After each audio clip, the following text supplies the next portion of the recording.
Kasi eventually, kikitain ko rin 50K, kikitain ko rin yung 100K sa sarili kong business. At least, but when the time comes na kinikita ko na yun, kanino yung business? Sa akin.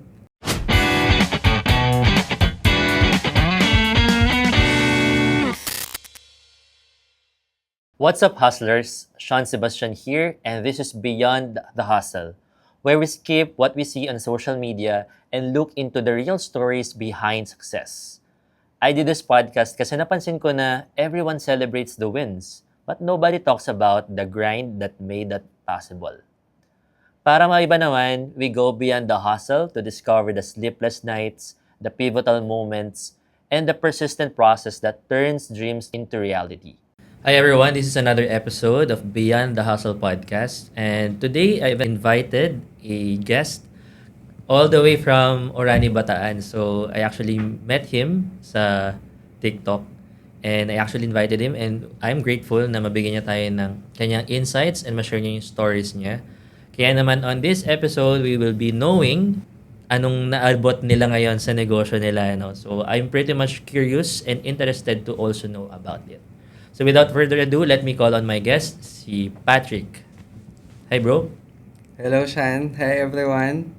Ayun, so thank you so much bro for coming and joining me on this episode. I know you came all the way from Bataan, no? Yes. And I think 4 hours, 5 hours Yeah. travel, and I really appreciate your time, you know. And yeah, can you introduce yourself and what you do right now for our audience? Yeah, alright. So, hi guys, I'm Patrick James Gabriel. You can call me Patrick or PJ. So, I'm running a business of, I'm running a CHN Cafe. This is a cafe business. We already have 16 branches and counting. So, we're also open for franchising. So, Cool. Yun, so imagine 16 branches, no? I'm quite interested on how you actually got to that point. Kasi I mean, for franchise business talaga, it's a numbers game business, Yeah. eh, no? But knowing that you have that kind of business na at such a young age, Yes. I think you're very young. We'll know your age later on. Kasi I've known a lot of, mga franchise business owners. Lalo na yung mga talagang franchise owners. No? Mhm. And most of them talaga are boomers na. So, very curious ako on how you actually got to that point. No? But before we begin, with your, rewind story, Okay. can we actually ask you muna, bro? Can you share to our audience something unique about you na hindi pa alam ng maraming tao? Something unique, na hindi pa alam. Actually, karamihan ng mga hobbies ko kasi talaga pinopost ko on social media. I do free diving. I love sports. So, I have an active lifestyle. I think ang hindi ko masyado na post, I think yung pagiging leader ko. So, I love reading books din talaga. More on self-help, business books, ganyan. Yun, I think, hindi naman siya masasabi siguro na interesting. I'm not sure sa iba, pero kasi for me, hindi siya naging madali sa akin eh. Hindi ko kasi din talaga love yung pagbabasa before. Mm. Kaya lang sabi nung isang na-attendan ko sa seminar, if you want to be successful, read an hour a day daw. Eh gusto ko maging successful. Sabi ko, mas matimbang sa akin yung ayoko mas matimbang sa akin yung gusto ko maging successful kaysa ayoko magbasa. So, nagbasa na lang ako kasi yun daw yung kailangan. And then, later on, naging love ko na din yung pagbabasa. So eventually it becomes part of your habit. Yes. And that, that speaks a lot kasi meron ka ng 16 branches ngayon. So, Yeah. no, I mean, for our audience na siguro, ayun yung isa sa malaking makukuha nila on that part. Kasi, marami nga naman, ako din, hindi rin talaga ako super fan of reading books. Pero eventually, when I started doing coaching, doing some self-help podcast as well. Kasi Beyond the Hustle podcast is an offshoot of my self-help podcast season 1, yung Hustle with Ikigai. Okay. I was talking about Ikigai there. No? So, sabi ko, kailangan ko magbasa kasi if I don't have anything to share, kung di ako magbabasa, wala akong anything to share. Tama. So, I have to learn first. I have to educate myself first so I can share to other people. So, good job dyan, bro. And knowing na may active lifestyle ka pa, meron kang nasisingit mo Very siyang active, ganun. yes. Mahilig talaga ako sa sports, ganun. Okay. Ano yung mga sports usually? First talaga is basketball usually. Tapos ang dami kong nilalaro. Nagva-volleyball din ako. Marunong lang, hindi naman magaling. Yeah. Parang gano'n. Table tennis, billiards, ano pa. Golf, which is yung wife ko yung nagturo sa akin noon. Ayun, swimming. Yan. Wow, grabe. Dami, Super ang active dami, talaga, no? oo. So, basically, Recreational you can at- say you're physically active. Yes. Okay, cool. Kasi marami sa mga business owners ngayon napapabayaan yung sarili eh. Correct. No, lalo na pag may mga 16 branches na. No?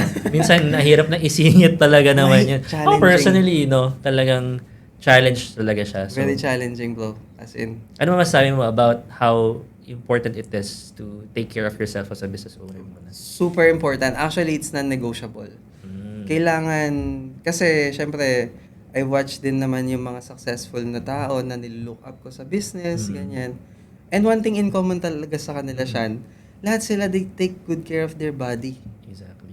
Kumbaga, Common denominator siya. Intentional talaga sila na Yeah. kahit busy ka, talagang bibigyan mo ng time. Kasi at the end of the day, parang fuel mo yun eh, ang dami mong ginagawa. Tapos, ayun pa yung magiging ano mo, di ba? Least priority. So, hindi siya nagme-make sense, parang ganun. So, if you want to be successful, dapat isa talaga yun sa non-negotiable nyo. Yung, di naman pag sinabing take good care of your health is mag-gym na agad. For example, pwede din sa diet yung kinakain. Proper diet, Yes. you know, proper foods. Kasi doon magpa-function yung brain mo ng mas okay. Yeah. Ganun. Yung level of awareness napakahalaga. Kasi kung business owner ka, you are your own boss. Yes. No, you cannot actually manage people if you cannot manage your own. So, ako talaga I like very that. important talaga yung discipline. Ito, recently lang, nag-post si Alex Hermosi. I'm not sure if you're also a Yeah. fan of him. Talagang fina-follow ko din siya. Sinabi niya na when everything fails, no, it's the discipline that makes things happen for your business. So, and mayroon pa nga siyang bigger than discipline eh. It's obsession. Session, yes. Yeah, but we can talk about it more later on. Later, siguro. sure. So, let's now go back to your story muna. Okay. Kasi I'm pretty much interested. Mhm. Marami ng tao katulad mo. I mean, marami maingay sa social media na mga Dami. sikat Oo. na business owners out of nowhere biglang pumutok, sumikat, ganyan. But very few does know about their stories, how were they able to actually get there.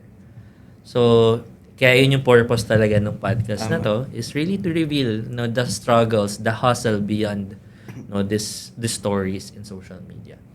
Ngayon, can you share, let's backtrack sa buhay mo, about your family muna. So, about your childhood, family mo, parents mo, something mga unique, significant siguro parts of your childhood that you can share. Naku, baka maiyak pa ako nito. Hindi, joke Okay lang, wala namang problema. Joke lang. So, ano naman, childhood, actually, I was 7 months old, Shan, when my father died because of car accident.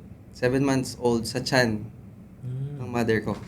So, hindi ka pa lumalabas? Hindi pa, palabas pa lang. Okay. So, medyo naging challenging din yun kay mama. Kasi nga, di ba, 7 months old na eh, tapos namatay yung partner niya. So, ang sabi niya, kwento siya sa akin noon, muntik pa siya makunan. Kasi syempre yung depression, ganyan. Pero, ayun nga, so basically, lumaki ako na walang father figure, ganun. Pero, ang good thing naman doon is yung mother ko talaga, hindi ko naramdaman na, alam mo yun, hindi ako nakaramdam ng inggit sa iba na, sana kung may tatay din ako. Sinapunan niya. Oo, correct. So, I think that's a very huge factor kung nasan kami ngayon, kung paano kami pinalaki. So, 3 lang kami, by the way, kasi nga, wala na akong father. Ikaw yung bunso? Bunso ako. I was the youngest. 2 lang kami. Ate ko, 3 years older than me lang. So, she was, I think, 2 years old nung nawala yung father namin. Tapos yun, ever since, si mama na yung nag-ano sa amin, talagang kumayod para mapag-aral kami. Eh, hindi naman din kasi kami well off. Kaya din maaga ako nagsipag, nag-risk, kasi nga wala naman kami. Okay. So, fast forward, ang nangyari nun, growing up, I'm not sure kung ganito din sa side ng family mo, pero marami din kasi akong naging relatives na nag-work abroad. So, parang nagiging normal na, ayun din yung i-goal. Di ba? Parang pagka may dumating na galing abroad, parang big time, nasa kanya yung spotlight. So, sabi ko, gusto ko rin ng ganon. Every time may reunion, parang sila lagi yung Yes. spotlight. Yes, So sabi ko, parang gusto ko rin ng ganon. Kaya lang, syempre lumalaki ako, na-expose, may natututunan. Eventually, na-realize ko, ayoko mag-work abroad. Mhm. Gusto ko kung pupunta ako ng abroad, magta-travel. Oo. Not For to- leisure. Yes. Not Kasi for work. ang mindset ko nun siya, 3 na nga lang kami, lalayo pa ako. Oo, Di ba? exactly. Parang hindi naman worth it. Sabi ko, isang beses na nga lang mabubuhay. Tapos yung most of my time pa, lalagay ko sa ibang bansa, which is away from my family. Mhm. So sabi ko, dun na nag-trigger na, ano yung kailangan ko gawin? Okay. Para, nandito lang ako sa You can Pinas. stay. Yes. Mm. Pero I still able to afford na mag-travel. Ayun nga, doon na nag-trigger yung Alright. mag-business. Okay. Sige. Just to share with you, pareho rin tayo. So, ako naman broken family. So, 3 lang din kami. 2 kami magkapatid. Tatlo Tapos lang mami din. ko. Bunso ka din? Hindi naman ako bunso. Ako naman yung panganay. Okay. So, pero, 3 lang din kami. Kaya, I decided talaga to really stay. Kasi, may option to go abroad. Pero, Okay. yun nga, same with you, bro. Parang 3 na nga lang kami. Parang, Diba? maghihiwa-hiwalay mo kami, something like that. So, and I would want to take care of my mom as well. So, yun yung mga sa akin, nagbigay din ng, nakita kong common denominator Oo nga, natin oo. on this one. Kasi, I also usually find common denominator with my guests as well. So, yeah, yun, something lang I would want to share. Yes, di natin napag-usapan yung kanina, yeah, no? yeah. Okay, Nice. so now that you try to find ways to actually stay, can you share yung process or yung journey mo doon? Paano ka nagsimula na ito yung gagawin ko or paano ko ito gagawin or nag-search ako online how to get there, something like that. Ano yung ginawa mo? Okay, so, by the way, I'm an IT by profession. So, wala din talaga sa family namin na nagnenegosyo. Okay. So, ako lang yung unang Yung mom mo lumis. pala, ano palang work? Government employee siya before. Government. But retired na siya ngayon. Mm-mm. So, talagang nag-work din naman ako. Nag-work din ako. So, actually, ang nangyari niyan, before ako mag-enter talaga sa business, nung nag-college ako siya, sabi ko sa mama ko, okay lang ba 2 years na lang ako mag-aral? Uso pa nun yung vocational. Oo. Kasi sabi ko, gusto ko na mag-work. Kasi ang dami kasi bagay na na-deprive ako because siya lang kasi yung nagpo-provide sa amin. Oo. So, I understood that na syempre unahin yung mga needs, di ba, before yung wants. So, may mga bagay na gusto ko din mabili. Kaya sabi ko, okay lang ba mag-ano na lang ako, 2 years? Para makapag-work na ako agad so I can earn my own money. Buti naman, supportive din si mama. Sabi niya, ikaw bahala, ganun. O din 2 years ako, ko apply.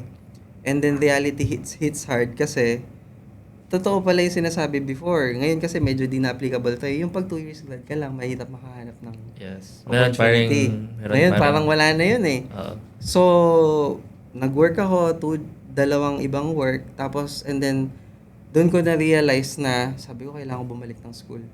Kailangan ko mag 4 years. Kasi unlimited talaga sobrang limited yung opportunity pag 2 years grad. Bumalik ako reality yan, Yes, bumalik ako ng school. Buti laderize yung course ko. Pagpasok ko 3rd year na. Buti. Oo. So, ngayon, Kung dito sa Manila ka ba nag-work? Hindi, Nag-aral? sa Bataan. Kung dito sa Manila yan, balik first year. balik first year. Siguro, Ang lala dito. ayun, dati pa Colleges. kasi yun. So, ayun, ang nangyari nun, nag-fail pa ako sa major and minor. So, imbis na 2 years na lang, naging 3 years pa. So, basically, 5 years din ako sa college. So, there's nothing special sa Pero akin. when you're studying, nag-work ka pa rin or full-time student? Student talaga. Okay. Full-time student ako nun. After ko mag-work, bumalik ako sa pagiging estudyante. Full-time na ako ulit. Okay. Tinapos ko na. And then, nasa school ako noon, ang binibenta ko noon, ito yung first na naging side hustle ko noon nasa school. Okay. Nagbebenta ako ng mga G-Shock. Okay. Pero, class A. Kasi hindi ko afford yung original. Oo. And that time, yun yung super super in hype. demand. Oo. Yes. Yun talaga. So, nagbebenta ako noon. Doon ko na feel yung kumita ng talaga na sabi ko, may bibilan ako 500 pesos, bebenta ko sa classmate ko 1K. Buy Yun. and sell, basically. Tapos Yeah. ang sarap sa feeling kasi baon ko na yun ng 3 days, yung 500. Yun. Oo. So, doon Okay, bro. Before we proceed to that kind of interesting story, kasi gusto ko munang balikan natin yung part na sinabi mo na prior to college, di ba may na-mention ka kanina na may mga wants ka na hindi mo mabili. You're deprived of. Can you share kung naalala mo pa? Ano yung something na gusto mong bilhin pero hindi mo mabili kasi nga you lack of funds? Kaya ka nag-decide mag-work muna? Usually mga gusto ng isang teenager, which is mga gadgets, mga damit, ganon. So kami kasi nung ate ko, pinalaki kami ni mama na pagka may, even nung high school pa lang, ganito na. Pag may gusto kaming biling damit, pera namin yun. Kunyari, di namin talaga kaya, hahatian niya kami. So, nung una, di ko maintindihan yon, pero later on, nung nagkaisip na talaga, doon ko na-appreciate na okay pala yun kasi nabigyan niya kami at the very young age ng sense of responsibility. Na-train na kayo. Na-train na ganun. Pag may gusto ka, paghirapan mo. Exactly. Ganon. Kaya ginusto ko agad na mag-work kasi nga gusto ko makabili ng bagong cellphone, Yeah, bagong yeah. damit, ganon. Okay. Pero may Yeah. nag-trigger ba sa'yo dahil kaya mo ginugusto yon o dahil nakikita mo lang, ito yung uso ngayon, gusto ko magkaroon Ayun ng din, syempre, kasi nga, gawa ng bata pa ako noon. Oo. I was 17, 18 pa lang ako noon. So, yung mga gusto pa ng ganong age, mga damit, Oo, gadgets. yes. Ayun. Okay, sige. So, fast forward, no? Of course, nag-hustle ka na. Nag-work ka, di ba? Sabi mo, 2 years nag-aral, tapos nag-work ka. Ano palang work mo nun? Nakuha? First job ko is sa clothing. So, ako yung maiinis ka. Yung pag pumasok ka, susundan Mga ka. sales clerk. Ayun yung first job ko. I was 18 that time. Anong brand yan? Pwede ba magbanggit dito? Okay lang. Okay. So, RRJ yun. So, Okay. local brand. Alam mo, Yeah. isa akong guest na RRJ din yung first job. Talaga? So, yun. Ang tawag sa work ko noon, sales associate. Yeah. Yan. So, I worked there for 3 months lang kasi sobrang nakakapagod. Bawal kami umupo. Oo. Ganon. For 8 hours, you know. Yes, madalas nga 10 to 12. Kasi nga, depende sa dami ng customer. Ganun Okay. level. Tapos after that, second work, production. Naghihinang ako, Shan, ng mga maliliit na motherboard. Okay. Ayun. So, nasa may tech side ka na. Oo, pero ang layo din. Kasi course ko, wala sa IT yung Oo. ganun eh. Mhm. So ayun, 5 months lang ako doon kasi magjo-June na noon. January kasi ako napasok eh. Oo. Nag-resign na ako ng May kasi magre-ready na ako for school ng June. Okay. So, kasi doon mo talaga ako. na-realize na Oo. ito yung ito yung work na hindi ko inaasahan. I was 19 that time, di ba, Oo. Shan? Kaya ang nakapagpabalik sa akin sa school, nung habang naghihinang ako. Oo, syempre. Ang no? Medyo may So, emote-emote ka ng konti oo. na, no? Ang bigla ko na-realize, hindi ko rin alam, kasi nga siguro dahil nabigyan kami maaga ng sense of responsibility, bigla ko lang na-realize, sabi ko yung sweldo ko kulang pa sa akin. Ako yung lalaki, ako yung magre-raise ng family. So, hindi pwedeng ito lang. So, ano yung kailangan ko gawin? So, parang 19 pa lang ako, yun na yung naiisip ko. Kaya sabi ko, that time, wala pa, di pa ako open sa business, na-open nun, na magnegosyo, ganyan. So, ang alam ko pa lang nun, kailangan ko magtapos ng 4 years. Oo. Nasa school na ako, nag-aaral na ako nun nung na-open na talaga ako na mag-business. Sige. So, dahil nakita mo na di mo pa naisip yan during that time. Oo. Nag-aral ka, bumalik ka ng Yes. school. Paano mo naisipan magbenta ng G-Shock? Kasi nga yun yung nakita ko lang siya. Gusto ko din kasi bumili. Okay, Okay, yun. gusto ko Doon bumili. May talaga nag-trigger. Oo. Ngayon, pagkita ko, syempre di ko afford yung original. Tapos doon ko lang nalaman na may mga fake pala or class A. Sabi ko, sige, okay na to. Nalaman ko, ganito lang yung presyo. Tapos pinag-uusapan ng mga kaklase ko, ganun. Doon na sige, bentahan ko sila. Ayun. So doon nag-start. Hindi naman siya naging career talaga. Oo. Parang lang, pandagdag So, konti. yung nag-trigger pa rin is yung desire to actually have it. pa rin, Yes, no? ayun pa rin. Pero hindi ako nagkaroon ng original nun. Okay. Hindi. For sure, meron na ngayon. Hindi na. Hindi na yun. Hindi na yun. Of course, hindi na class A. Oo, hindi na yun. Kasi, Okay, sige. So, graduate ka, fast forward ng Yes. college. Around what age ka na nang graduate ka? Kasi nag-extend ka, di ba? 21. 21 ka graduate. Dapat supposedly 20 lang eh. Wala kasi akong K-12, di naman ako naabutan. Ako rin naman. Diba? So, yes. So, mga batang supposedly 90s, yes. Yes, batang 90s. Yun. So, mga 21. Pero nag-work na ako nun. Nag-work ka na na? Oo, kasi... So, graduate ka, nag-work ka na? Kasi nangyari, di ba, naging ireg ako noon sa school. So, may mga kailangan kang habulin, di ba? May mga... Ang nangyari, may mga in-advance na ako na subject. So, dumating yung point, nag-aantay na lang ako ng graduation kasi natapos ko na eh. Oo. So, naghanap na ako ng work noon. Habang nag-work ako noon, nag-aantay ako ng graduation. Ayun yung nangyari noon. So, anong work naman? Napunta na ako noon sa government hospital. Mm. Medyo nagamit ko na yung course ko noon sa pagka-IT ko. Okay. Kasi sa admin na ako noon eh. So, yun yung sasabi na parang, hindi ko ito makukuha kung di ako nag-aaral. Yes. Okay. Yan, tama. Kasi kailangan nila ng civil service, which is Yes, kailangan makapasa ka. nakachamba ako doon. Mm. Ayun, tsaka yun nga, yung course ko, yun yung hinahanap nila that time. Kaya na permanent din ako nun sa government at the age of 22. Pero I'm proud to say, kasi wala akong backer.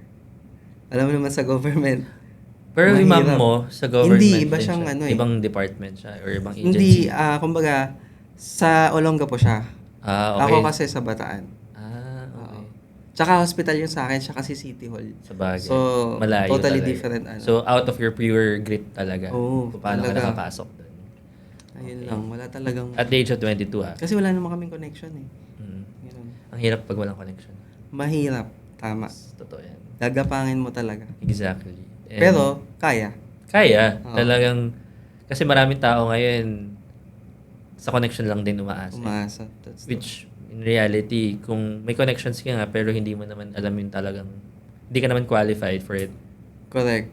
Di So- ba may kasabihan nga, it's not what you know, it's who you know. Yes. Pero, ang rebat ko naman doon, hindi rin sila mag-invest ng time sa'yo, yung mga quality people. Kung ikaw mismo, hindi ka pa quality din. Yes.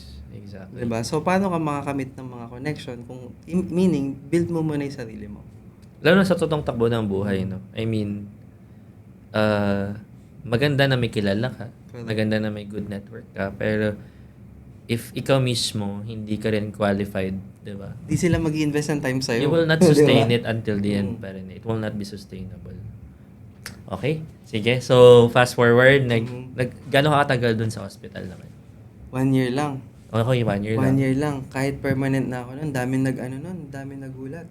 Kasi di ba usually pagka... O kasi stable ka na eh. Uy, may Oo, government tas- benefits na ako. at the very young age, 22. Oo. Nasa HR pa ako, so nakikita ko talaga yung dami na nag-a-apply. Mm-mm. So, ano nangyari? Bakit? Ano nangyari 1 year kasi lang? noon, 20 kasi ako, na-open na ako, di ba, nagbebenta na ako ng G-Shock noon. Tapos, ang first na naging, after nung G-Shock, MLM. Mhm. Okay, so doon ako na-train, na Okay. maging confident sa pagsasalita, Yes. etc. So, nagbebenta ako, ang layo, vitamins yung binibenta ko. Di ba, IT ako. Tapos, bebentahan kita ng vitamins, ba't ka maniniwala sa akin? Di naman ako nurse, parang ganun. Pero, inaral ko talaga yun. Pero, ayun nga, anong nangyari, di napunta ako ng hospital, sideline lang. Tapos, anong nangyari nun, nung nasa hospital na ako, kumita ako ng, syempre, business, minsan may mataas bensa, minsan maliit. So that time, yung kinikita ko sa government ng 1 month, kinita ko ng 1 week Mm. sa pagbibusiness ko on the side. Ng Eh, MLM yan. Oo, ng MLM. So ngayon, actually, ano siya nag-i-import ako ng mga vitamins from US. Binebenta ko dito sa Pinas. Parang dropshipping. Parang ganun, oo. Okay. So, ang word pa dati kasi MLM Ngayon, dropshipping na. So, ngayon, anong nangyari nun, nakita ko yung possibility. Sabi ko, etong business, ginagawa ko lang siya on the side. Pag pauwi ako, pag may time ako. Pero nagawa kong kumita ng 1 week. Mm. Tapos yung work ko, kinikita ko ng 1 month. Tapos ilang oras yun everyday. Oo. So ako naman kasi, hindi ko alam kung sa pagiging IT ko to, pero karamihan do kasi ng mga IT, very logical mag-isip. Yes or no lang, walang in between, walang maybe, di ba? True or false lang, ganun. So sabi ko, kung nakaya ko ng mas konti yung oras na binibigay ko, what more pa kung i-full time ko yung business. Mhm. Nag-design ako. Walang kaano-ano talaga. Parang 5 minutes lang gumawa ako ng resignation kinabukasan. Pinasa ko na. Pagkakita ko sa bank account ko nung 1 month na nakatumbas ng sweldo ko sa government. Ganun kabilis. Oo, may sarili akong office may sarili akong PC. So nag na ako ng resignation. Tapos lahat nagulat. Kasi 'di ba usually pag paalis na yung isang employee, alam na ng lahat 'Di ba, pa-resign na, saan magpupunta, alam na May mga sintomas May na. sintomas na, oo. O kaya nag-file na, magre-render na lang, mga ganun. So sa akin wala. Talagang kinabukasan, pati mga ka-workmates ko na close ko, gulat talaga sila lahat. So lagi ko lang sinasabi, lahat tinatanong. Kasi mas naintindihan mo ba yung parang purpose na pag ginawa ko to, alam ko yung nakikinikinita ko yung mangyari sa akin. Ganun ba? Kaya ka in a snap of a Yes. finger, I decided yes. Yes, kasi yun ay proof Nagawa ko nga siya ng ilang oras Oo, lang may eh. proof kasi, no? Correct. Na eto na eh. Ano Oo. pa ba? Ito na yung back account ko na yung Oo. pruweba. Oh. Bakit pa ako Mm. magpapatumpik-tumpik ba? Okay. Maganda nun kasi maraming tao na indecisive. Lalo na ngayon. Mhm. Na ang daling masway ng ibang tao or ng environment nila sa mga decisions nila sa buhay. So, lalo na sa career. No? Totoo, Kasi ako, totoo. I mean, I've been mentoring a lot of people na for the past 4 years, 5 years Mhm. na, no? And nakita ko talaga na that's something na, na kailangan natin ma-improve sa sarili natin if we would want to create decisions for life. Yung mga ganong, basta may proof ka na, may foundation ka na, panindigan mo na yun. Whatever happens, diba? Work Totoo. around it. Kasi alam mo siya, minsan tama naman yung decision natin. Di lang natin kaya panindigan. Exactly. Diba? So yan talagang... Nagdesisyon ka pero wala ka namang commitment. Totoo. Maraming ganun eh. Yung, ang daling magdesisyon, meron din ganun, no? Ang daling magdesisyon, ang daling bumitaw, ang daling mag-let go, pero hindi kaya panindigan. At the end of the day, pagsisisihan, or hindi naman talaga mag-take action, tapos sisisihin nila yung lahat ng mga bagay Yes. except them about the decision na maling ginawa nila. No? So, ako, I meet a lot of people na ganun. So, sa'yo, paano nangyari? Paano nag-unfold? Kasi knowing na, ito na, magpo-focus na ako sa pagnenegosyo Oo. kasi kumikita ako eh. So, anong ginawa mo after resignation? Ano lang, nag-full-time lang ako sa business talaga kasi I don't mind kasi na kumita ng maliit. Kasi nga nag-start naman ako, wala eh. Oo. So, ang mindset ko nun, Sean, ang damin talaga mga workmates ko dun sa hospital na permanent din, which is ang gaganda nga ng benefits. They know kasi yung salary ng permanent employee. Nagtataka sila, ba't mo nilet go? Ayan, nakita mo, nasa HR ka. Ang dami nag-apply dito. Tapos ikaw, ile-let go mo lang, andito ka na. So, malaki talaga yung nawala, sabihin na natin. Pero kasi, sabi nga, sometimes you have to sacrifice something big to get something bigger. So, ang mindset ko nun, okay lang sa akin na, maliit yung kitain ko sa business. Pero, eventually, pag lumaki na, kikitain ko rin naman yung kinikita ko sa hospital, at least sa akin pa. Ang mindset ko din kasi nun, Sean, I would rather earn 10,000 pesos monthly working for myself rather than earn 50K monthly working for someone else. Kasi eventually, kikitain ko rin 50K, kikitain ko rin yung 100K sa sarili kong business. At least, but when the time comes na kinikita ko na yun, kanino yung business? Sa akin. Kumbaga, magbibigay na lang din naman ako ng time, magpapagod na lang din naman ako, pagpaguran ko na yung sa akin at kumbaga in the future, parang gano'n. Exactly. Same thing. Kasi ako, when I decided to let go of my corporate job, Mhm. kasi mas mataas na yung kinikita ko sa freelancing eh. Sabi ko, twice na ng sahod ko yung... Minsan nga Nice. umabot ng thrice yung Oo. sahod ko sa freelancing and working with international clients, USD pa yon. So, that's dollars. So, sabi ko, yung sa corporate job ko, ang ganda ng title ko, ang ganda ng position, pero ang liit ng kita. So, sabi ko, hindi naman ako mabubuhay sa title lang eh. Tapos, kinakwento ko na kagad, sabi ko, kailangan ko magstay ng ganito, 3 dekada, 4 na dekada para kumita ng 6 digits. Kung kakayanin ko na siyang gawin ngayon, what's stopping me? So, yun yung nag-decide din sa akin. Yun yung nagbigay sa akin ng decision na, hindi eh. I'm working, kasi nasa sales din ako and marketing, corporate job ako. Million bro ang quota ko. Mhm. Pero I'm working for, kumbaga basically, I'm generating millions for the company, not Yes. for myself. Correct. Sabi ko, ang sarap ng buhay siguro ng mga may-ari ng May-ari kumpanya na eh, to, no? diba? Sabi ko, na ako, I'm generating this kind of sales for their business. Pero, sa akin, kakarampot lang yung binabayad nila. So, sabi ko, kung sarili ko na lang yung gagawin ko, I've been a businessman naman since I was young din. Talagang na-inculcate na sa utak kasi may negosyo din kami ng family. Mga maliliit din yung negosyo. Pero dahil nga, mga hustler side, mga talagang hustle and grind din yung parents ko. Talagang nakita ko na siya when I was a kid. Kaya sabi ko, gawin ko to sa sarili ko kasi kung gagawin ko sa iba, parang, di ba, parang Yes. I'm losing a lot of money at saka time. Kasi kalaban natin dito oras eh. Correct. So parang, if I can do this for their company, why cannot I do this for myself? Tama. Diba? Sa totoo lang.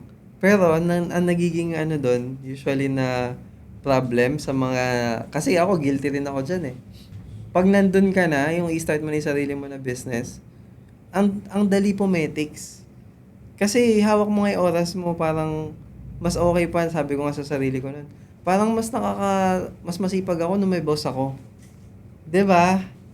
So, Ang dali kasing kumilos eh, kasi ramdam mo yung accountability eh. yes. Yun yung naging... Malaking challenge talaga. Parang naging double-edged sword siya, yung business. Kasi, it can make or break you dahil nga, hawak mo nga yung oras mo. Ikaw Exactly. magde-decide. Mhm. Pwede kang hindi mag-work eh. Pwede kang hindi kumilos, mahiga ka, manood ka eh, buong araw. So, yun yung kailangan din ma-develop ng isang startup. Yeah. Diba? I'd like to discuss more on that then, bro. Mm.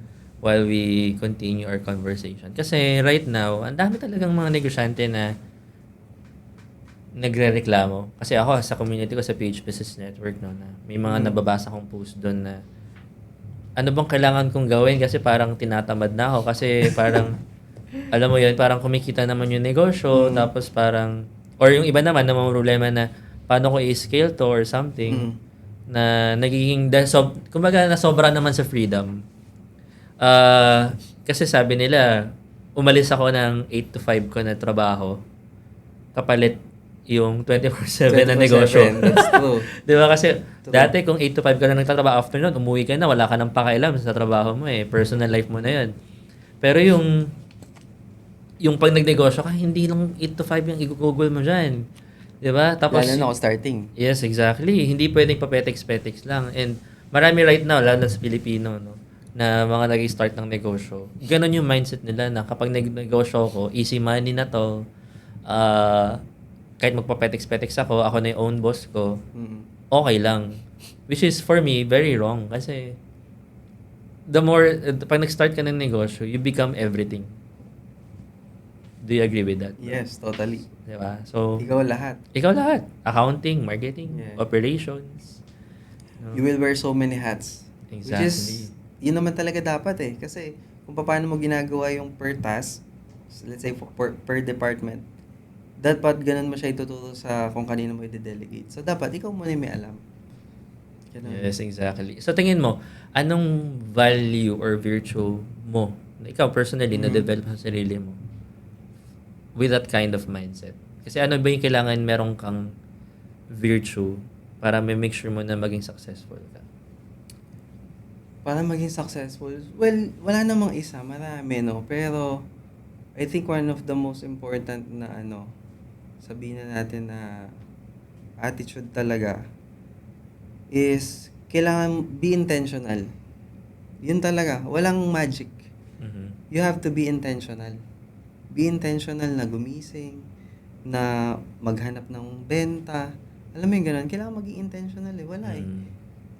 Kumbaga walang magsisave sa'yo, sarili mo lang talaga. Pag lalagi ka umaasa sa iba or alam mo yun, may mga blessing na dumadating or hindi ka pa independent, wala eh. Medyo mahirap maging intentional kasi nga, alam mo may plan B ka eh. May nare-receive kang allowance or Mm. income, something like that. So, pwede kang pumetik sa side business mo kasi may full-time job ka naman. Alam mo, at the end of the month, may kita ka pa rin. Mga ganun. So, yun, kailangan mo talaga maging intentional. Kasi yung success di naman yan tsamba eh. Intentional nila yan, yung mga successful na tao na nilook up natin. Intentionally nila ginawa yun.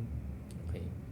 Ako naman, siguro, if there's one virtue that you have to have as an entrepreneur, whether you're starting or even scaling ka pa rin, siguro I think this, personally ako, coming from it myself din, is humility. Kailangan you're humble enough to actually accept na you don't know everything I agree. negosyo.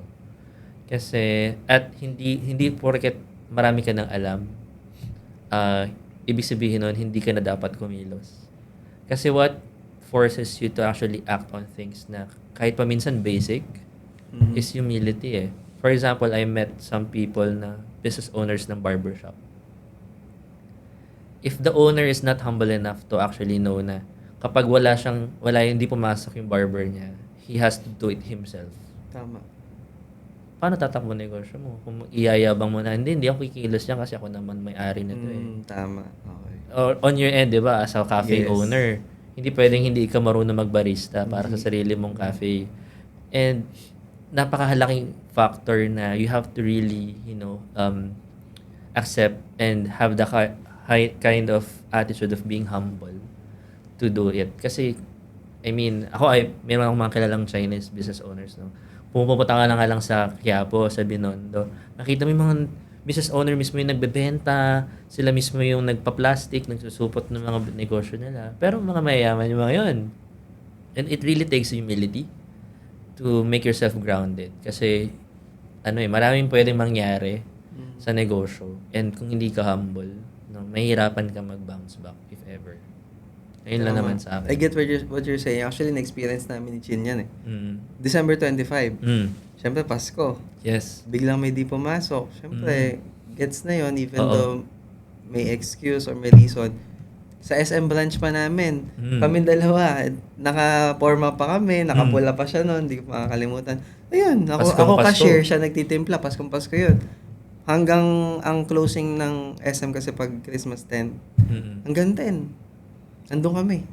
Nung Pasko. Diba? Kung mayabang ka, or hindi naman mayabang, pero I mean, you full of ego already na, Hindi, ako yung boss eh. boss ako, dapat bakit? Hindi sarado na lang, bahala na sila dyan. Ewan ko, so far, di naman kami ganun. Yeah. Kasi mas gusto nga namin na alam namin lahat. Para Exactly. pagka may biglang nagkulang na tao, kaya namin. Yan yung mindset na very important talaga. Kasi kung gusto nyo maging entrepreneur, kung gusto nyo magtayo ng negosyo, dapat handa kayo doon. Yes. Kung hindi kayo handa doon, this might not be for you. Kung ayaw nyong utos-utusan. Kasi kung tandaan nyo, pag nagnegosyo ka, yes, you're the boss, you're the owner, pero at the end of the day, empleyado mo yung sarili mo. So, if you cannot accept that fact, you cannot be humble enough to really realize na hindi. I have to learn everything. No? Kasi, at the end of the day, this is business. So, yun lang. Yun yung mga hard pill to swallow kasi minsan. No? Totoo yan. Sa negosyo. Hindi pwedeng, hindi pwedeng hindi ka kikilos. So, it's a constant, daily discipline nga. Yung nag-usapan natin kanina. Okay, so let's go back, bro, dun sa graduate ka, nag-resign ka na, no? Nag-focus ka sa full-time na MLM. Gano'ng katagal ng MLM? And ano yung story mo, how you shifted to, kung may ba, meron bang nangyari bago ka nag-CHN Cafe muna? Yes, actually. Ano mo na yung mga pinagdaanan? So, kung nangyari nun, kumikita naman ako sa business. Hindi lang siya life-changing, yung amount. Pero yes, I'm earning. Tapos, mga 6 years, or hindi, 5 years na ako sa MLM nun, nag-start kami ng first traditional business kasama yung sister ko, which is her nail salon, hair and nail salon. Tapos, si ate ko naman nagmamanage nun eh. So, pero we invested the money na galing sa kinikita namin sa pagbi-business. Tapos, bago pa magkaroon ng CHN, di ba, nagka-pandemic. Doon nag-boom yung business ko ng vitamins eh. Doon ako nag 6 figures na income nung pandemic, starting 2020. So, doon nag-boom yung business ko. Ngayon, nag-open din kami ng, sa amin kasi sa Bataan, di ba, syempre pandemic, wala masyad lumalabas. Wala naman sa province namin ng mga Food Panda, Lalamove. So, nag-open kami ng, ang tawag doon BDS, Bataan Delivery Services. So, nag-arkila lang ako ng 5 motor, ganyan. Tapos yun, nagpapadeliver kami, parang courier kami sa Bataan. Pero nung 2022, sinara na namin kasi nga naglabasan yung mga tao. Kumbaga, hindi naman siya nag-fail, hindi naman siya nalugi. Kumita pa rin, kaya lang it's time na talaga na i-close siya kasi nga mahina na yung benta. Pero hindi siya nalugi, kumita pa rin siya. Tapos yun, may may CHN na nun. Nag-start kasi kami ng CHN 2021. Pandemic din, nag-ECQ pa nun. Pinapadalan pa nga kami ng munisipyo ng letter. Sasabihin sa amin siya, bawal kayo magpa-dine-in, take-out lang. Kasi nag-ECQ pa nun. Ngayon, patay talaga yung business namin na hair and nail salon kasi service business, totally closed talaga dapat. Kahit pa paano yung CHN kasi food business. So, Diba? para siyang priority. Oo, essentials business. Essentials. So, yun, basically nag-start kami. Si Chin talaga ang may sa kape. Ako naman, into business, 'di ba? Siya into coffee naman. So ngayon, nung na-bored siya sa bahay, kasi nga nag-work din siya before, sabi niya, mag-aral na lang kayo magtimpla ng kape. Tapos, binigyan ko lang siya ng 5,000 pesos that time kasi namili lang siya sa Shopee. Kaya din ako na-sold na bigyan siya din ng pang-start kasi sabi niya sa akin, lahat ng titimpla ko, ikaw titikim. Sabi niya, so syempre, libreng kape. Sabi ko, sige, o di yan na. Kasi alam niya din, karamihan ng mga transactions ko nangyayari sa coffee shop. So alam niya na marami na ako na-try. So parang ako yung naging taste tester nun. Pero wala sa plan na magtayo ng physical store. Wala. Hobby lang. Nag-aral siya on her own. Tapos tatry ko yung isang drink na titimpla niya. Bibigyan ko siya ng feedback. Masyadong mapait. Uulitin niya same flavor. Tapos bibigyan ko ulit ng feedback. Masyadong matamis. Uulitin na naman niya. Hanggang sa sinabi ko na, uy, okay na to. Sa kanya lang yun ilalagay sa menu niya. Fast forward, naka-anim na ako na na-approve. Nasarapan ako na drink. Meron na siyang 6. Sabi niya bigla, gusto ko na magbenta online. Parang alam mo, hindi siya mapakali. Ganon. Sabi ko, sige, help kita. Ako po'y taga-deliver. Nung first day namin siya, hindi ko makakalimutan. First 11 cups. Iba pa dong kilala. Diba? So, second day, 10. Third day, 7. So, diba, nothing special. Walang sign na, ang lakas nyo, magtayo kayo ng business. Walang sign na ganun. Pababa pa nga ng pababa eh. Pero, you know what? Sobrang everyday, kahit pababa ng pababa, fulfilled pa rin kami ni Chin. Kasi nga, hindi naman namin siya ginagawa to earn. Out of hobby lang. And, nagugustuhan namin yung nagiging feedback ng mga total stranger. Kasi yung ibang bumibili, kilala. Siyempre, maganda feedback. Di mo alam kung binobola ka lang. Di ba? Yes. Kasi kilala mo.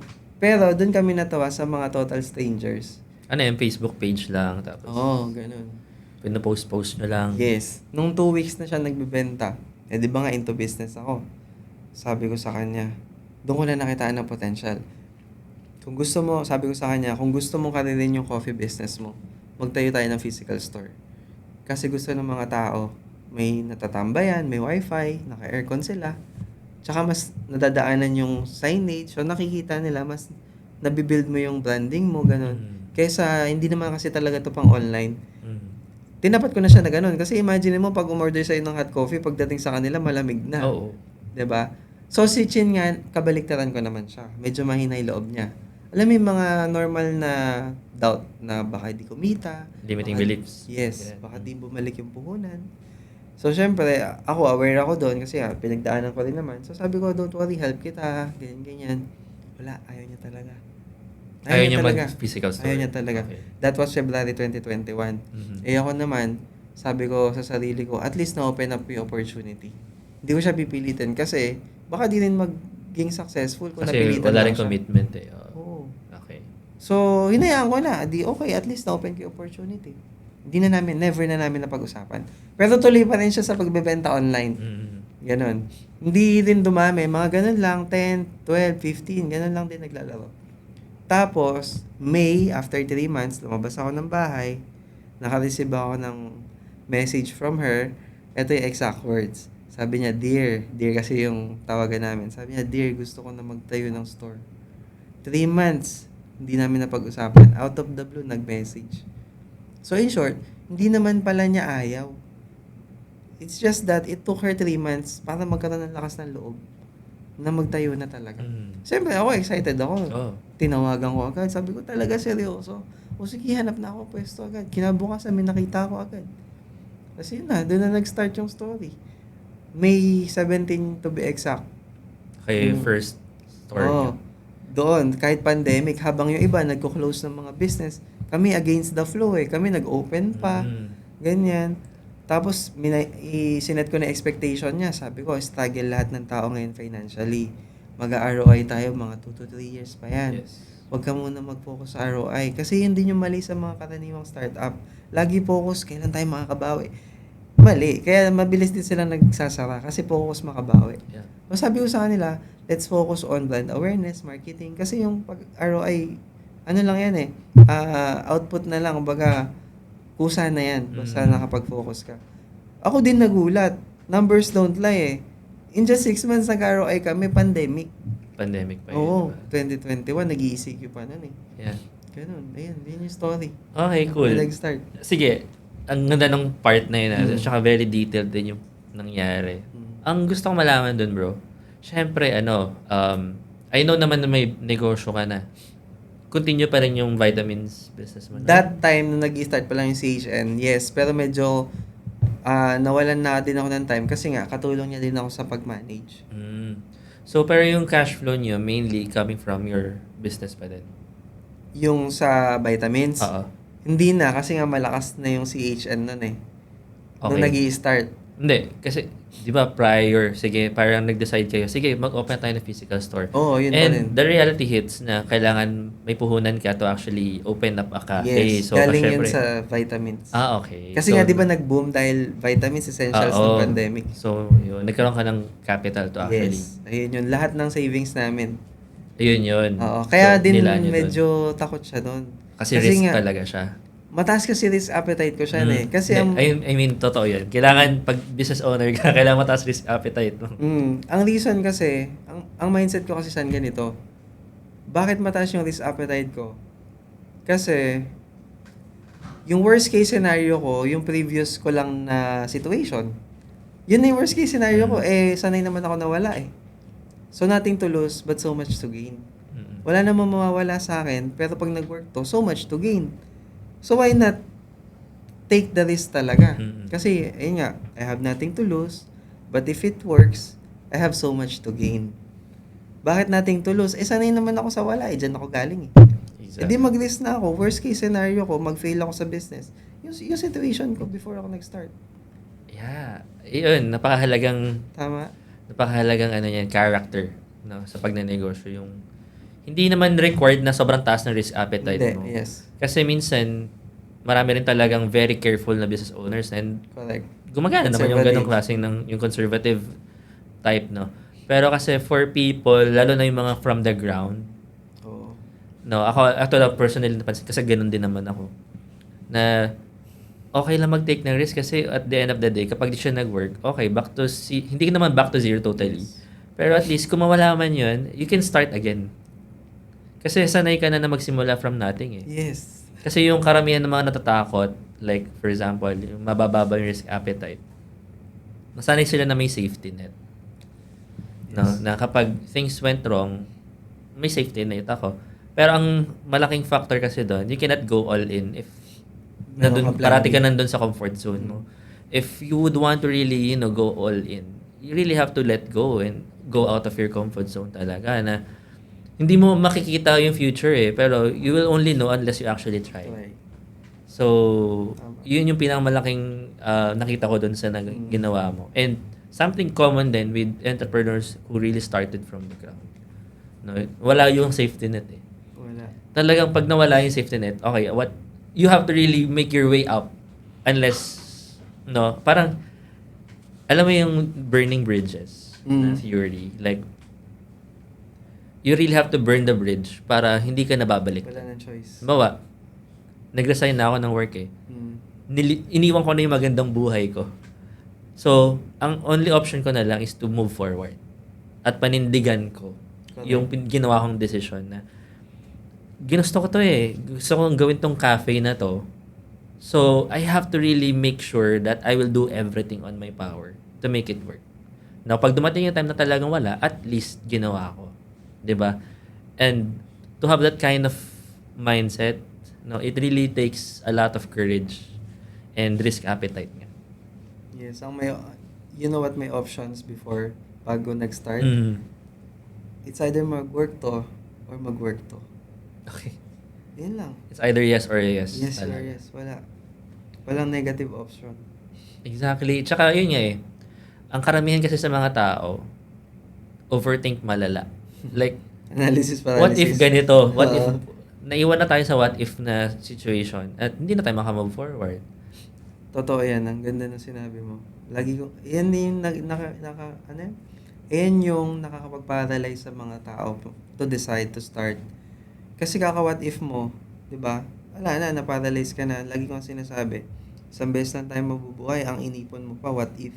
60 years old ka, mag-what if ka. What if tinuloy ko yung business na, Exactly. diba? Sabi ko, sa mga nagtatanong din sa akin na friends ko na mag-business, ba't daw ang lakas ng loob ko? Mm. Ang sabi ko lang, gusto ko kasi malaman what is. Ayoko yung what if. Mm-mm. Diba? Yun nga lang, malalaman mo yung what is pag na-try mo na. Pag ginawa mo. Pag ginawa mo na. Exactly. Kasi nothing is really certain. Yes. Kahit pa sabihin mo na meron kang perfect job right now. Ako sorry pero lalo na sa panahon ngayon may AI na tayo. No? Yes. Kahit pa gaano ka steady, sa tingin mo pader lang yung trabaho mo, you can never say, pwedeng bukas sisantahin ka. Pero ano yung sure na sure is yung paninindigan mo on what are the things that you're going to do if things happens, 'di ba? So, yan, yung sa what if na yan, hindi mo masasagot yan if wala kang paninindigan Yes. to actually try out. So, and mind you guys, no, successful people remove what ifs in their vocabularies. So, yun lang naman. Okay, so going back na dun sa part na yun, okay, na-establish nyo na yung CHN Cafe. Ano yung pivotal moment, bro, na sabi mo na, eto na, gusto ko na mag all in, go all out dito. Kasi nakikita ko na sabi mo, 6 months, di ba, nag-ROI na. What made you decide na, hindi, mag-franchise na tayo or mag-branch out na tayo? Kasi ako talaga, I never settle. Never Hindi settle talaga. for less. Hindi talaga hindi ako mapakali na, eto na yun, hindi eh. Lagi kong gusto yung, yung next level, ganyan. So, ang next level for us, nung time na yon dahil nga nag-ROI ng 6 months, sabi ko, tayo ng second branch natin. Ang dami nagtatanong sa amin for franchise. Lahat kami, no, hindi po kami nagpapa-franchise. Kasi wala sa isip ko yun. Wala sa isip namin yun. Ayaw niya din. So, sabi ko, ang ganda ng ROI natin, 6 months lang. Ay, sa traditional business, talaga matagal ang ROI dyan. Mm-mm. So, tayo tayong second branch. Nagtayo kami. Expecting na kung ano yung nangyari dun sa first, yun din yung mangyari sa second. Unfortunately, it's the exact opposite. More than 1 year, bro, mula na nag-open kami, negative monthly sales. Buti na lang, hindi sumabay yung unang branch kasi nga kumikita. Siya yung nagko-cover up ng loss. Mga losses na negative na sales. Negative talaga kami net income. Monthly. Tapos, syempre ako, medyo expected ko na rin na may mga ganun pangyayari sa business kasi nga, ilang years na ako sa business that time. Siya medyo talagang napapanghinaan. Mm-mm. Ano nang Siyempre, medyo gagawin? discouraging yun eh. No? Oo. Alam mo, na tsempuhan ko pa si Chin. Nag-check ako sa CCTV. Pa-close na kasi, so check ko sila kung nakauwi na ba siya, ganyan. Ako kasi yung nagbabantay dun sa unang branch. Siya sa second branch na bago. Pagkakita ko sa CCTV siya, di nagsusulat siya ng sales, ganyan. Tapos bigla niya binaba yung ballpen niya, tapos gumanon siya. Tapos may sinabi-sabi siya. So parang ako, naawa ako sa kanya kasi anong pinagpe-pray niya? Mm. Kasi nga, alam ko naman na negative sales kami. Pag uwi niya, pinakita ko sa kanya. Kasi di ko naman makikita din yun kung di ko na-tsempohan eh. Mm. Di ko naman i-review yung buong araw ng CCTV. So, pagkakita ko, ano pinag-pray mo? Tinanong ko siya. Sabi niya, Lord, kahit po pampasweldo lang. So, parang si Chin kasi hindi rin naman talaga siya after sa income. Nag-e-enjoy talaga siya sa ginagawa niya. Mm-mm. Ako naman, naging magandang tandem namin kasi ako yung sa business side. System, marketing, ako yun. Siya lahat nag-formulate ng coffee. Siya yung sa operations. So, ngayon, kahit yun yung pinagpe-pray niya, kahit na pangpasweldo lang. So, parang more than a year talaga. Sabi ko, okay lang yan. At hanggang hindi pa tayo naglalabas ng pera sa sarili nating bulsa. Kasi nagko-cover up pa yung isang branch eh. Tuloy-tuloy lang. Tapos, unfortunately, 2 years kami dun sa location nung second branch, nag-close na siya. Ngayon, kaya siya nag-close kasi lumipat na kami sa mas malaking branch. Bandang huli, yung second branch namin na yun, na sobrang more than a year negative yung sales talaga. Siya pa yung pinakamalaki at pinakamalakas. Nag-change lang kayo ng location. Nag-change ng location, pero at the same time, yung coffee culture dun sa town na yon iba pala. Parang gusto nila na matagal ka muna nandun bago ka nila itry. Matagal ka muna nilang nakikita. Doon kasi sa una, baliktad eh. Yung mga tao doon, pag may bago, puntahan agad. So dito sa second, iba yung culture ng mga tao. Kaya sabi ko, buti na lang talaga, di tayo nag-quit.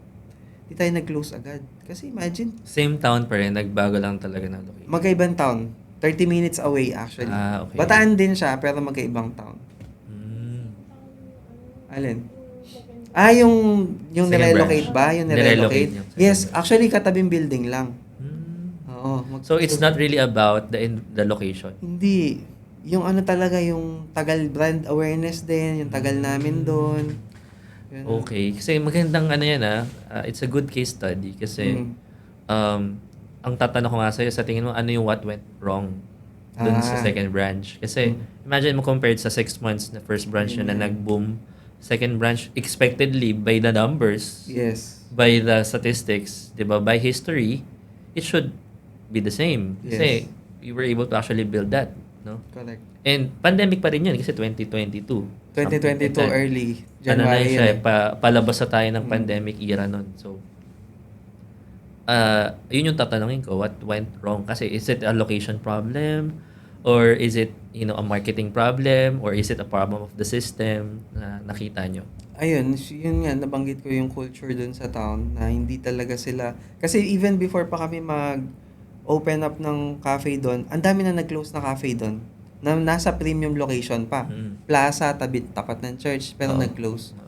So, meaning yung talagang people dun sa town na yun, hindi pa sila ganun ka-fan sa coffee. Mm. So, kaya it took us 2 years bago sila na paano talaga sa amin na maging ano sa kanila, maging love nila yung coffee.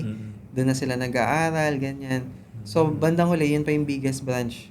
Ayun pa yung pinakamalakas yung dating naglo-loss ng sales. Oo. Ayun, yun pa yung ano. Wow. Alam mo, meron ng realization from that particular point of view. Na-experience nyo. Siguro, marami kasi sa ating tanong, lalo ako, I'm a consultant. Mm. I usually ask businesses like what went well and what went wrong and what could have done better. Pero on your particular case, hindi naman kayo nagkamali eh. Mm. It so happened lang that the market itself has to actually adopt. Yes. So parang siguro hindi nyo rin matututunan na yung market ganun din yung culture if you actually didn't stayed for that long. Correct. If you didn't Tama. persevered until the end. Kasi ang nakita ko doon, bro, no, parang wala kayong variables na pwede nyong kontrolin to actually Wala, make it wala. better. It's external from your particular Out of control variables, talaga out eh. of your Oo. control no.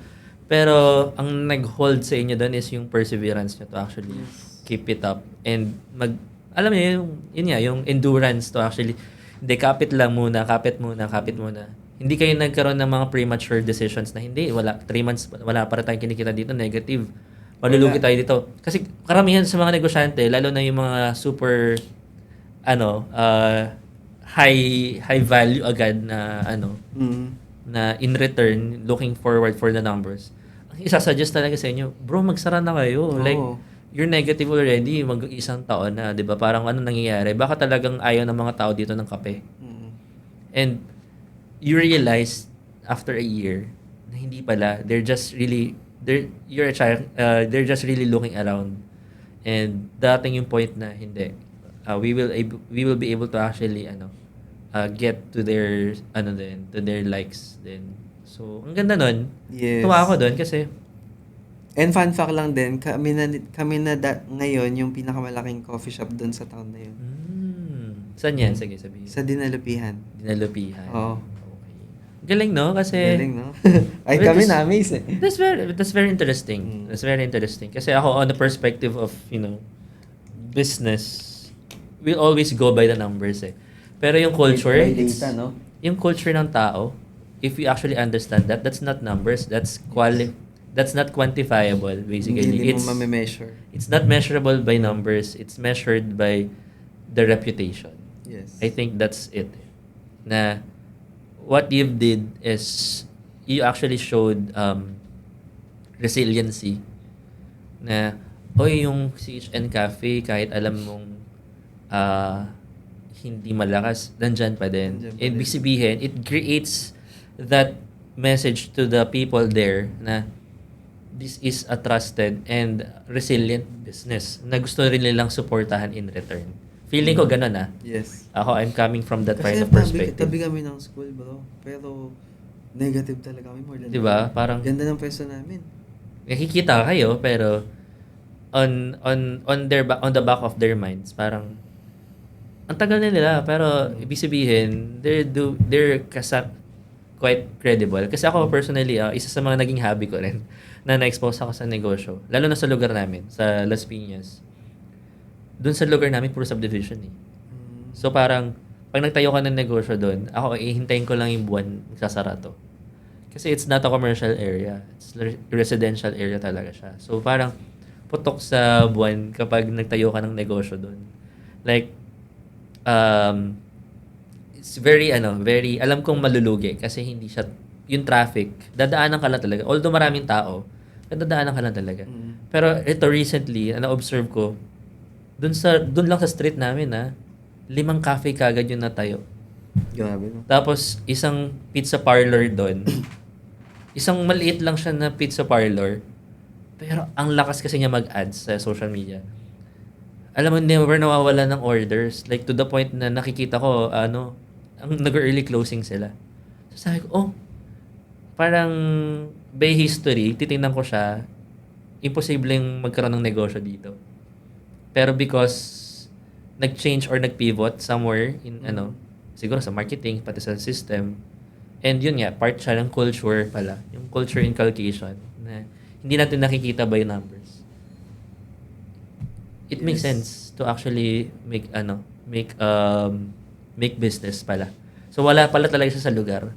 Wala. Eto, ngayon ko lang siya na-realize dahil sa kinuwento mo na yan. So, ang galing, nakakatuwa. Ano siya sa akin? Ayan. Bagong insight for me.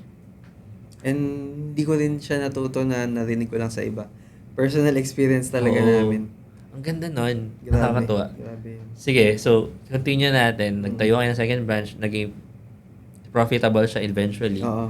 So, ano na yung nangyari next doon? Ayun na, sabi ko naman sa kanya, magpa-franchise na tayo. Ang dami na nagtatanong eh. Ayaw na naman niya. Lagi siya ganun eh. Ayaw niya. Tapos, later on, pumapayag din naman siya. Tapos yun, nagpa-franchise na kami. May isang nagtiwala hanggang sa nagsunod-sunod na, ganun. So, Lahat to, bro, inaral mo on your own. kaming dalawa. Inaral nyo talaga on your yung own. pagpapa-franchise, inaral Yung namin. sistema. Kasi Oo. very tricky din ng franchising business eh. Kaya sobrang careful kami noon. Hindi naman yung nag-decide kami na magpa-franchise, nag-post na agad kami. Meaning, nag-decide kami na magpa-franchise kami, is inaral muna namin. Inaral muna talaga namin. Minsan, upo lang kami sa Starbucks, tas basa-basa, paano, gano'n. Ayun, wala talagang shortcut eh. Kami talaga. Hindi kami nag-avail ng mentorship, pero nagtanong ako. Unfortunately, hindi ko siya afford. Hindi namin siya afford that time. Parang, sabi ko, kaya ko yan. Kaya natin yan, aralin na lang natin. Ang ano lang nun is, syempre, it will take time. 'Di ba? Plus, trial and error ka nun. Kasi, inaral mo on your own eh. So, hindi mo alam what works. Nag-guesswork ka. Magkakosya ng money because of mga maling decisions. Oo. Lahat yun na-experience namin. Kaya ngayon, nagme-mentor na nga ako ng mga businesses na gusto magpa-franchise. Okay. Kasi mas affordable. Kasi natanungan din nila yung mga tinanungan ko. Hindi talaga siya, legit siya, okay siya. I recommend that.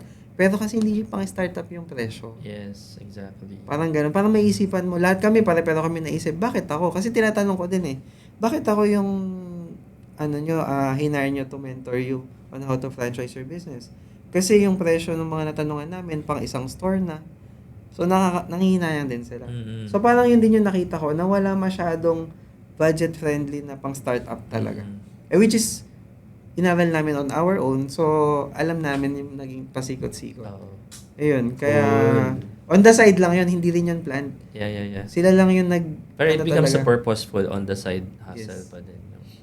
Okay, so bro, ngayon you have 16 branches. I think magkakaroon na kayo ng 17th branch Yes. soon. So, pretty much, I know it was a fun experience, but at the same time, along the way, meron kayong mga na-experience. Meron ba kayong parang one particular moment doon sa journey niya? I think magpa 5 years na kayo, no? Sa CHN. Na hindi mo makakalimutan na muntik na nasubok na yung nyo, samahan nyo siguro or ganong level. Or kung wala man, at least one particular experience na talagang na challenge ka talaga. Challenge talaga. Ang dami bro, talaga. Pero yung top talaga is nung nag-i-start pa lang kami, lagi kaming yes sa opportunity kahit wala kaming pera. Parang alam mo yun, may mag-aano ng location, may rent. Alam namin maganda yung location, maganda yung traffic, pero wala kaming pera. Pero nag-go kami. Ganun level yung lakas ng loob, yung literal na sugal na saan kami kukuha ng pera? Nakapirma na kami ng lease of contract. Alam namin wala kaming pampatayo, wala kaming pambayad ng rent. Tapos, ang galing ni Lord eh. Pero sobrang kaba na kami noon. Kasi lumalapit na yung deadline, ganyan, hindi namin alam. Ayun. So, dumating sa point na parang kami lang din yung gumagawa ng ikakastres namin. Kasi go kami ng go, alam naman namin sa sarili namin, ala naman kami. Pero eventually, napupull off naman namin. Pero hindi naman kami yun. Siyempre, si Lord talaga. Oo. Ayun. Can you share one particular example? Example. Diba, may kinuha ka. Ayun. So, sa tingin mo, paano nag-work si Lord on that particular moment sa buhay niya? Biglang may nag-franchise. Okay, ang binibigay sa amin bro, SM branch. SM location. And yung SM location na yon, capital siya ng Bataan. Nandun siya sa city. Tapos, kaka-open lang namin ng sarili namin branch dun sa city na yon. This was our third branch na owned dun sa business center ng Bataan. Eh yung branch namin na yun nakaka-open lang. Mga 5 minutes walk lang sa SM. As in, sobrang lapit lang. Pero yung SM that time, ginagawa pa lang. Tapos nahinto kasi siya. So akala namin, di namin alam kailan mag-open. Tapos, tuwing dumadaan kami doon, nagkikwentuhan kami ni Chin, paano kaya makapasok dyan? Ganun, ginagawa pa lang. Pero hindi kami nag-apply. Kasi nga wala na kami pera dahil kakapagawa lang namin ng ika-third branch eh. Ang lakas ng third branch. Kasi nga, malapit na naman sa school. Ngayon, eto na, nag-open yung SM. Eh si SM, naghahanap siya ng mga homegrown, mga taga-Bataan na business. Ini-invite niya ngayon. Pero hindi siya basta-basta nag-i-invite. Nagba-background check siya. Nakakatuwa doon, kahit kami nagulat. Pagpunta namin sa third branch namin, yung malapit sa SM, nandun yung mga admins. Inaantay pala kami. Kasi nga, invite kami na mag-ocular doon sa pwesto. Tapos, ganda ng pwesto. Food court. Diba sa food court, mga kiosk? Diba sa food court yung paligid, mga pagkain yan. Kami yung magiging option sa beverage. Kami lang yung coffee sa buong food court. Ang ganda ng pwesto binibigay sa amin.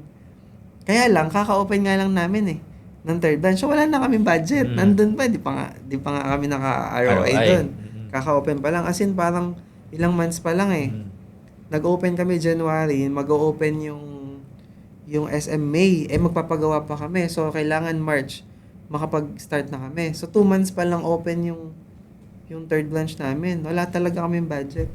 Tapos, ginaw namin. Bigla may nag-franchise, 3. Tapos, yun yung ginamit namin na pera. Which is Para ang dun sa pagpapa-franchise, hindi naman namin controlled yun Kaya, grabe talaga si Lord. Yun yung isa lang yan sa example, pero ang dami pa na talagang Definitely talagang maraming challenges along the Sobra. way.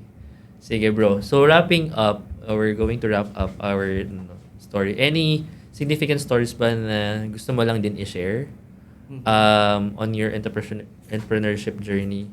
Na sa tingin mo, this is something that I would want to share para, personal experience ko na natutunan ko talaga na gusto mong i-share. Okay. Personal experience na gusto kong i-share sa mga aspiring entrepreneurs or sa mga mga existing na entrepreneur and then you want to scale is huwag kayong manghinayang na mag-invest sa sarili nyo. Kasi ang dami kong nakikita lalo na yung PH Business Network, 'di ba? Parang sabi mo nga parang Reddit siya ng mga natutuwa nga ako na ang dami. Kasi ang dami ko rin nababasa doon na parang aralin mo na lang, nasa online naman na lahat yan. ChatGPT, etc.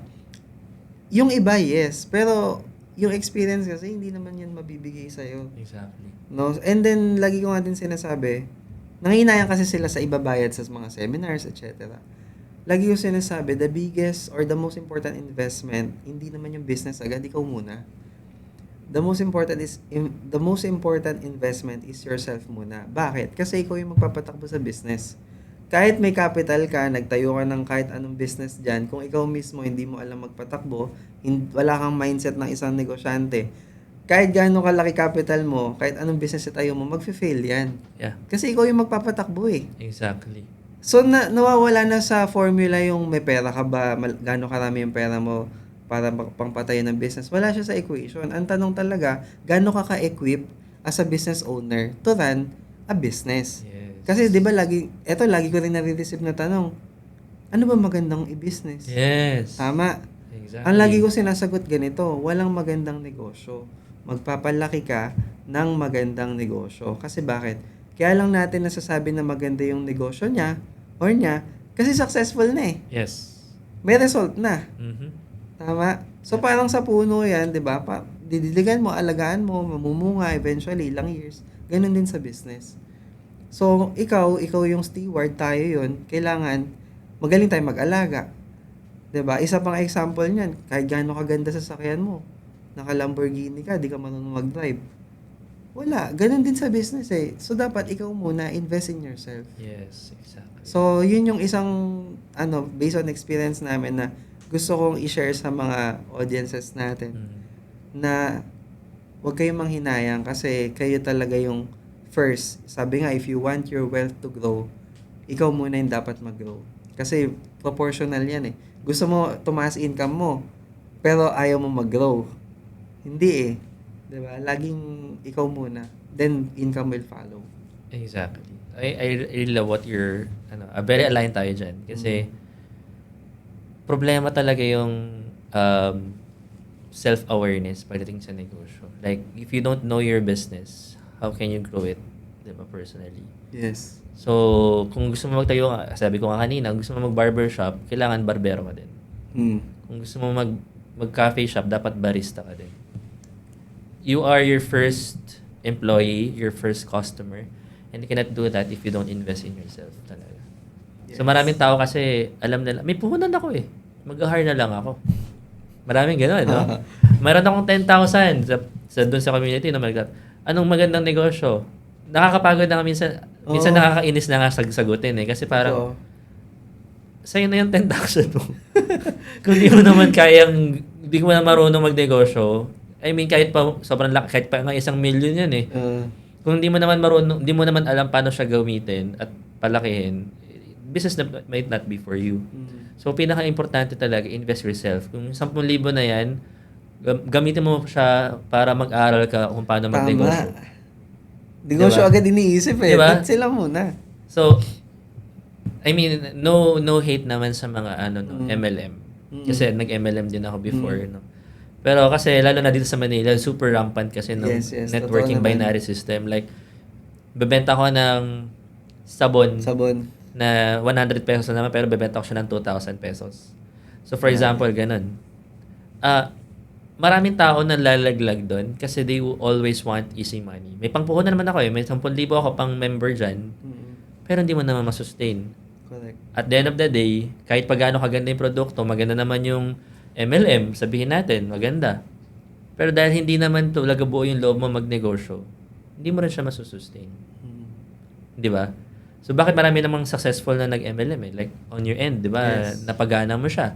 Kasi committed ka sa ginagawa mo. Correct. Hindi sapat na may pangpuhunan ka lang.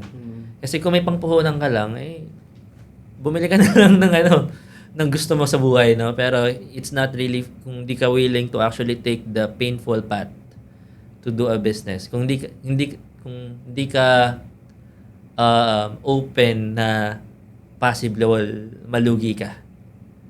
Kung natatakot ka malugi, business is not for you. Ayun lang naman medyo hard truth na gusto kong sabihin, no, bro? Kasi maraming tao gusto magnegosyo pero ayaw malugi. Gusto sure win, no? Sure win. Walang ganun. Walang ganun, Wala yes. talagang ganun. So, kung gusto mo magnegosyo, part ng journey is to fail, to create mistakes, to commit mistakes, and malugi. Yes. At kung hindi ka handa para doon, yun na, upfront ko na sabihin sa'yo, hindi para sa'yo ang business. Correct. Saka walang yumaman na playing safe. Walang yumaman na playing safe. Kasi kung playing safe ka, you'll never grow. Correct. The only way to actually grow a business is to really take the risk. 'Di ba? Kung hindi ka handa na mabash, magkamali, 'di ba? Hindi para sa ito. But again, at the end of the day, you really have to clarify your intentions. Pag papasok ka ng negosyo, maintindihan mo dapat na it's not a smooth sailing journey. Talaga, it's a rocky road, basically. Rocky road talaga yan, bro. Kasi talagang, ako personally, hanggang ngayon naman, I have my startup din, no?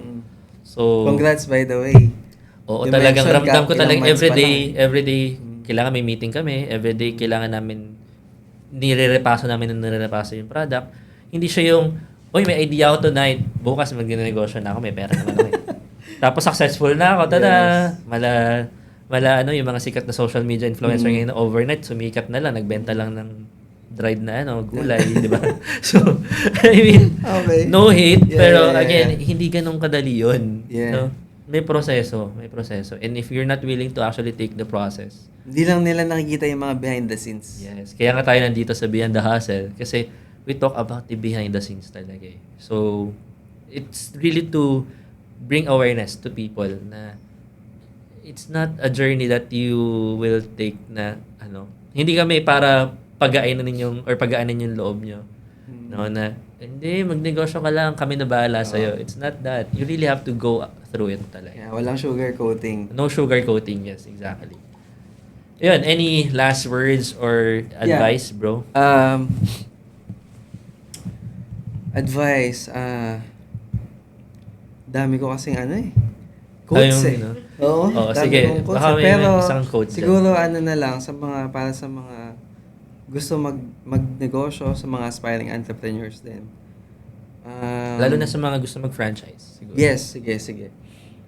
Siguro reminder lang na it doesn't take a long time to build a successful business.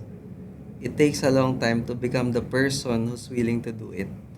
So in short, hindi naman ang tagal naman lumago ng negosyo ko eh. Ikaw yung matagal lumago. Kasi hindi ka na intentional na mag-grow, hindi ka na nag-aaral. Alam mo yun, focus ka lagi, paano kikita. Hindi, minsan kailangan ikaw muna yung mag-grow talaga. So, ano yung mga kailangan mo gawin, mga kailangan mo aralin, ganyan.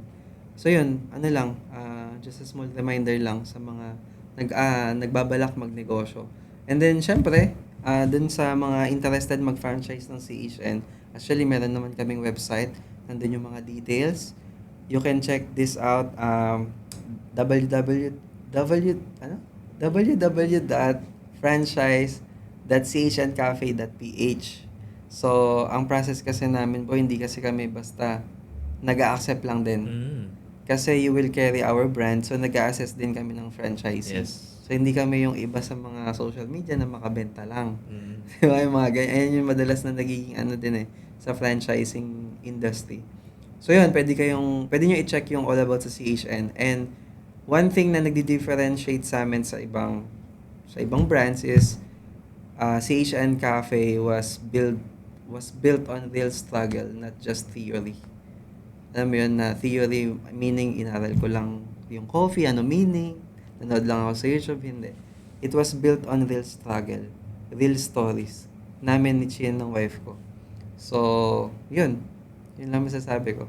Ito, last question lang for the sake of, baka people who might be interested to be a mentee or becoming your, maging mentor ka nila. No, ito, madalas ko ito nakikita sa PH Business Network na tanong, lalo na yung mga gusto mag-franchise. So, anong masasabi mo para dun sa mga tao na atat mag-franchise ng negosyo nila? Oh, for example, Atat magpa-franchise? Oo. Yeah. So, kasi may mga nakita ko doon na, ang lakas na ng negosyo ko, ganito, magpa-franchise na ba ako? Anong nababasa ko rin yan, mga diba? yan. Ako, ang dami ko nakitang ganun. Like, 2 buwan pa lang kayo dyan, 3 buwan pa lang kayo dyan. So, parang, ako usually, ito lang naman sa akin. Minsan, mas okay pa nga na hindi ka mag-franchise kaysa mag-franchise ka na putok sa bungo na hindi mo, alam mo yan, out of ano lang, out of, ito naman sinasabi natin na mga risk na mali. Yung mga hindi calculated risk. Calculated. No? Na because na-hype ka lang, gusto mo na kagad magpa-franchise and gano'n. So, ano yung thoughts mo doon? Siguro, kasi nga karamihan nga ng mga nababasa natin, binibase kasi nila lagi sa income nila. And one thing na na-neglect nila is yung tagal din. Mhm. Meaning, kunyari, kumita ka ng first 3 months, for 6 months, even a year, kumikita ka ng maganda. It doesn't mean na franchisable na yung business mo. Mhm. May mga category yan, may mga Okay. kailangan ka i-consider. Mhm. For example, in our case, na-experience namin yung negative. Oo. Tapos na-turn namin siya into biggest branch pa, Mhm. pinakamalakas. So yung skill na yun, para magawa mo yun, 'di ba? Yun yung mga kakailanganin mo Mhm. in order for you na ipa-franchise yung Yes. business mo. Kasi for us, pag ikaw naging franchisor, ang i-offer mo din kasi aside dun sa system is your guidance eh. Mhm. Paano kung ikaw mismo hindi mo naman kaya magpatakbo ng 2 branch? Oo. 'Di ba? So, kumbaga, kami, ilan na yung branch namin nun bago kami nagpa-franchise. So, nung nagpa-franchise kami, alam na namin yung sistema talaga. Unlike yung isa pa lang yung sarili mong branch, Okay. nagpa-franchise ka na agad. First time mo, ikaw as a franchisor, first time mo mag-handle ng 2 branch. Yung owned mo, tsaka yung franchisee mo. Okay. So, bago sa'yo yun. Oo. Paano mo may help yung franchisee mo? Kasi parang basically, you give part of yourself na to other Totoo. person to Di other ba? people, di ba? Yes. Mhm. So, ayun yun. Kaya, tingnan nyo din yung tagal. 'Di ba? 1 year, 2 years, yun. Tingnan nyo yung data nyo. Siyempre, numbers don't lie nga. Ayun, wag lang lagi yung kumita na hype. Tapos, eto pa isa, pag maraming inquiries, Mhm. sign na daw yun na magpa-franchise. Oo. Kasi dami na nag-inquire sa amin eh. Ganun. Hindi, inquiry is not equivalent to sales. Kumbaga, inquiry is not equivalent to franchisee. It doesn't mean na nag-inquire sila, magpa-franchise na sila sa'yo pag nag-open ka ng franchise. Hindi eh. So, minsan doon din na hype, kaya nagkakamali. Yeah. Yun yung tatanungin sa'yo. Parang what's a good sign na masabi mo na okay na yung mag-franchise? What's a good sign? Oo. Well, number 1 talaga, that may sales ka. Okay. Pangalawa, na-build mo yung sarili mong system. Mhm. Pangatlo, di ba, na-build mo yung sarili mong system. Kailangan mo tong i-test na ikaw ba as owner, pag wala ka sa business mo, gagana yan, kikita Okay. yan. Mhm. If yes dun sa tatlo, that's really a good sign na. Okay. Sobrang Diba? solid na. Oo. Yes. System talaga. Exactly. System pa rin. Systems will save you. I always say that. Whatever type of business you work on, kahit pa fishbowlan nga yan eh. Kung wala silang sistema, di ba? It will not run on its own. Kasi at the end of the day, kaya tayo nagtatayo ng business. Kasi gusto natin tumakbo siya on its own. Kasi Tama. parang ang nangyari dyan, ito naman, kabaligtaran naman sa mga yung mga sobrang attached naman sa negosyo nila na hindi mag-run yung business nila pag wala sila. And I think that's the wrong business. Kasi if your business is Dependent. dependent on you, then you're doing it wrong. Yeah. 'Di ba? Ang tawag doon self-employed. Exactly.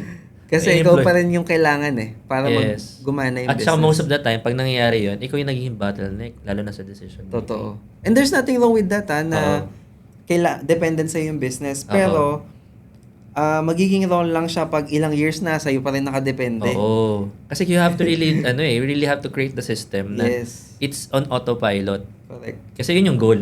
Kaya ka nga nagnegosyo para hindi ka masyado magtrabaho eh. Tama. And common sense lang din eh. Di ba tinatanong mo ano yung mga Hmm. kailangan magkaroon yung isang business para franchisable na. Paano ka makakapag-scale kung yung sarili mong business di mo maiwan?